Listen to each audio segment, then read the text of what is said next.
نظرية التطور قد سمعنا هذه النظرية من قبل، ولكن الكثير لا يعرف تفاصيلها أو كيف تم ترويجها لنا، وقد أشاعوها لنا عبر مجلاتهم وكتبهم ومواقعهم العلمية ومحاضراتهم التثقيفية لعموم الناس، وهو أن الإنسان تطور عن أصول مشتركة مع الحيوانات، مر بمراحل انتقالية من كائنات شبه بشرية وصولا إلى الإنسان الحديث الذي يسمونه هومو سابينز، وأن هذا الإنسان الحديث أول ظهور له في إثيوبيا قبل حوالي 195 ألف سنة كما نشروها في مجلاتهم، ومن ثم بعد عشرات الآلاف من السنين خرج بنسله إلى بقية أنحاء العالم، وأن هذه الكائنات المزعومة التي يفترض أنها الإنسان تطور عنها لها خصائص انتقالية تناسب النطاق الزمني الذي اكتشف فيه، من حيث شكل الجمجمة وحجمها والهيكل العظمي والمادة الوراثية.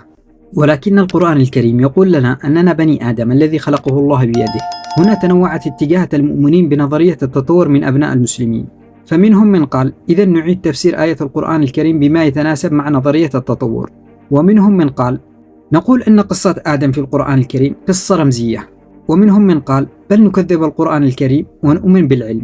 ولكن السؤال الأهم، من هو صاحب هذه النظرية؟ وما هي النظرية التي شتتت أبناء المسلمين؟ اسمه تشارلز روبرت داروين. الموطن المملكة المتحدة وبريطانيا العظمى وإيرلندا.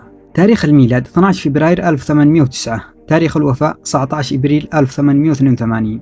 المدرسة الأم كلية المسيح في جامعة كامبريدج. خريج بكالوريوس في الفنون وماجستير الأدب ودكتوراه في الحقوق. تقلد العديد من المناصب في أكاديمية وطنية وحكومية. عمل بمجال علم الأحياء. الديانة لا إرادية. تقول نظرية التطور التي توصل إليها وأطلقها العالم تشارلز داروين عام 1859 بأن جميع الكائنات الحية منذ بدء الخليقة حتى الآن تشارك أسلافا مشتركة، وأن القرد هو السلف للبشر، مع غياب الحلقة التي تثبت هذا التطور.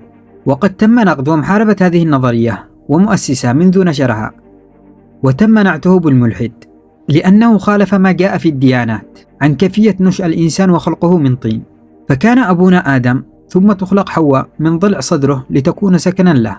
ورويدا تقبل العلماء نظريته، سواء بقبولها أو التسليم لها أو بمحاولة إيجاد تفسيرات أخرى.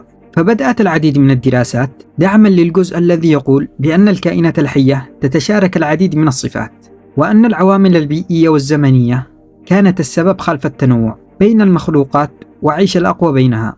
تطورت نظرية التطور والنشء عبر السنوات لتتحول من اعتماد الصفات الظاهرية إلى مقارنة، كلون الأطراف والشعر والأجزاء الداخلية للأطراف من العظام والمفاصل إلى آخره، إلى دراسات وخرائط جينية وراثية بحتة تثبت تقارب الكائنات وتفسيرها بطريقة أفضل، حيث بدأ اعتماد التسلسل الوراثي، تتابع القواعد النيتروجينية الأربع في سلة الحمض النووي الرايبوزي منقوص الأكسجين DNA في الدراسات الوراثية، وإيجاد أسباب الأمراض المختلفة وإيقاف تكون أمراض الوراثة منها في الدراسات الوراثية، وإيجاد أسباب الأمراض المختلفة وإيقاف تكون الأمراض الوراثية منها، كما فعل العالم الصيني خاه جان كوي الذي استطاع التعديل على الجين المسؤول عن دخول فيروس الإيدز إلى الخلايا، فقام بتعطيله لدى الأطفال.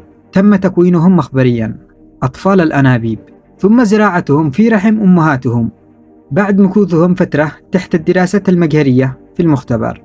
وبدأت العديد من المختبرات الوراثية الحديثة بعمل خارطة جينية للأفراد، والتي يتوقع أن تكون أسعارها في متناول الجميع، تتنبأ بأمراضهم الوراثية مثل السرطان والزهيمر وأمراض أخرى، فيقوم المريض تبعا لذلك باتخاذ إجراءات تمكنه من تجنب المرض، مثلما ما فعلت الفنانة أنجيلينا جولي حينما استأصلت ثدييها والمبيضين بعد علمها بارتفاع احتمالية إصابتها بمرض السرطان من خلال الفحوصات الوراثية للجينات المسؤولة عن ذلك.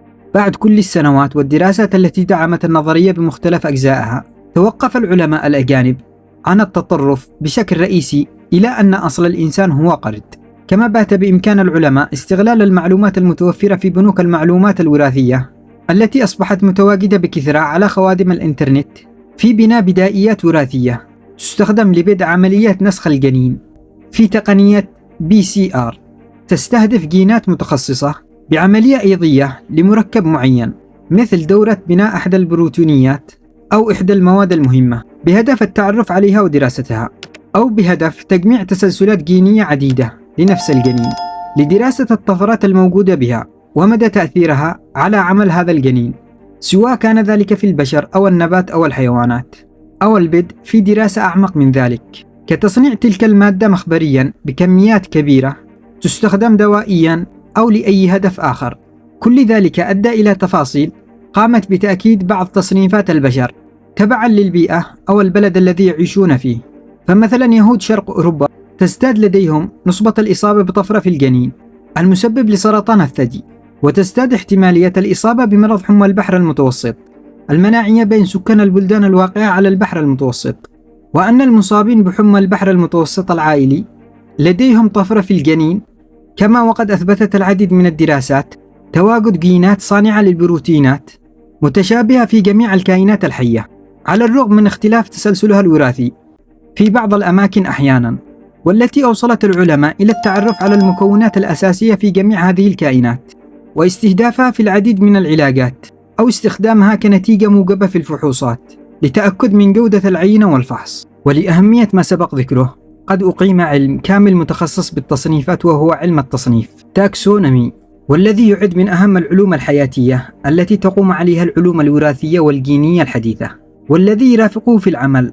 ولأهمية علم النشء والتطور أو فايلوجينيتكس الذي بات يعتمد على علوم الجينات في تصنيف الكائنات الحية ضمن الممالك الخمس: بدائيات وفطريات وأولويات ومملكة حيوانية ومملكة نباتية، ومدى تقاربها من بعضها البعض في الشكل والوظيفة، حتى إن تلك العلوم باتت تستخدم في اكتشاف الدواء المناسب تبعا لبرامج محاكاة أشكال البروتينيات المسببة للأمراض في علم ما يسمى دروج ديسكافري، حيث يتم بناء الدواء بشكل كيميائي ومطابقة من خلال البرامج مع البروتين الممرض.